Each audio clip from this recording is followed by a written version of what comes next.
مشرح كوجو ليستحيلك بنتلان طبعا سيدا أول رقم يسا دولة فدرالك الصومالية أنا وحن آمن سنة هاي مالها دولة هاد جرت بنتلان كجابسي أي كم تاعي إن هدي وحجراني ماذا حيا لبنتلان وحال الرئيس سيدا أي مرة بدن شكتو إني هويو النقطة معمولات الدلك دولة نمط الصومالية وحال الرئيس إني قيب كقاعدته قوانين تيشروعها اللي يسكو فهمي كرو ويدو أي نقطة عدي هوستجرين لهاد أما أرنتاس فضلين لهاد ما دام نبتقليه هيستي دقناشة هيستي معمول سوق جامرو هيستي دد خبرة الله هيستي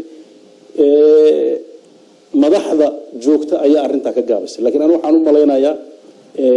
فدرالك يبنتلان يجلمدو يساود ويست ودل الصوماليات أو مدأ marka waxa la rabaa in si midaysan looga shaqeeyo khilaafaad mujra ma oranayo aragtidaha siyaasadeed iyo waa kala duwanaanayaan laakiin ma noqon doonto wax arqalad galiya inay Soomaaliya hore u socoto waxa la rabaa in la ixtiraamo dastuurka dadku ku heshiiyay cid walbana inay ixtiraamtaa la rabaa dawlad federaal oo loo dhan yahay oo qolo walba waajibkeeda qaadanayso